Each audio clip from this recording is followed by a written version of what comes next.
안녕하세요. 가장 빠른 복지 뉴스 YTN입니다.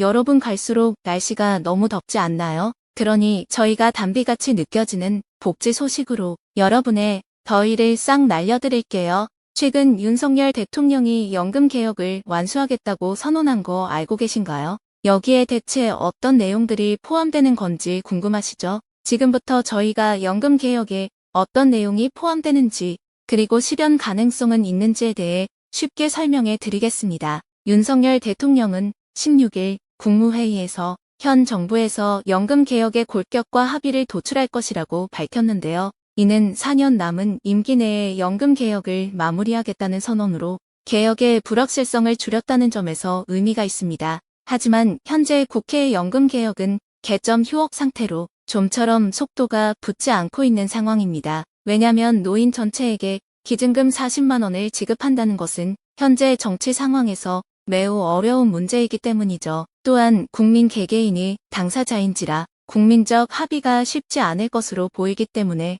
개혁은커녕 국민 분열만 부르지 않을까 하는 우려가 존재합니다. 현재 우리나라의 사정은 프랑스보다 훨씬 심각한 상황으로 국민연금 기금은 고령화와 저출생 등으로 빠르게 소진될 가능성이 있는 상황입니다. 따라서 더 내고 덜 받는 개혁 외엔 다른 대안이 없는 상황인데요. 그래도 이번 국무회의에서 윤석열 대통령이 강력한 의지를 드러냄으로써 정부나 보건복지부 등에서 연금 개혁에 더 적극적으로 임할 것으로 보입니다. 그러나 현재 치열한 논쟁이 이어지고 있는 정부 여당과 민주당의 입장 차이가 있습니다. 일부 기관에서는 국민연금의 보험료율을 12에서 15%까지 인상하고 소득 대체율은 45에서 50%까지 인상하는 내용을 제안하고 있습니다. 기초연금 방안도 두 가지로 나뉘며 소득 하위 70%에게 40만 원, 상위 30%는 20만 원 또는 30만 원씩 차등 지급하겠다는 내용이 제안돼 있습니다.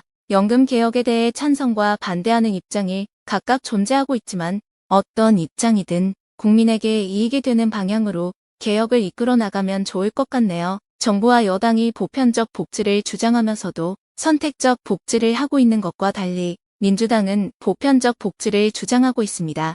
하지만 구체적인 예산 확보 방안에 대해서는 제시하지 못하고 있어 문제가 되고 있죠. 이번 국무회의에서 윤석열 대통령은 연금 개혁을 임기 내에 마무리하겠다고 밝혔지만 연금 개혁 과정에서 골든타임을 놓친 상황이기 때문에 법안을 통과시키지 못한다면 폐기될 가능성이 큽니다. 이러한 상황에서 대통령은 국민들의 의견을 충분히 반영하고 공감대를 형성해야 할 것입니다. 현재 대한민국은 출산율 감소와 초고령화 사회를 경험하고 있습니다. 따라서 어르신들을 위한 연금 정책의 개혁이 필요합니다. 연도별로 지급되는 기초연금을 두텁게 지급하는 것도 중요하지만 이 역시 갈라치기의 시작이 될 수 있습니다. 따라서 보편적 복지를 우선 실행한 후 어르신들의 노후 생활에 밀접한 영향을 미치는 연금 정책 개혁안을 마련해야 할 것이 또한 국민연금 연계 감액, 부부 감액, 생계급여 감액 등 기초연금의 독소 조항을 폐지하여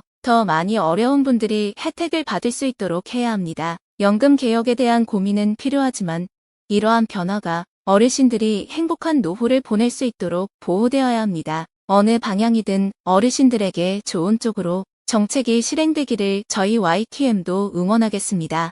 오늘 저희가 준비한 소식은 여기까지입니다. 오늘도 끝까지 시청해주셔서 너무 감사드려요. 좋아요와 구독, 알림 설정은 콘텐츠 제작에 큰 힘이 됩니다. 사랑합니다.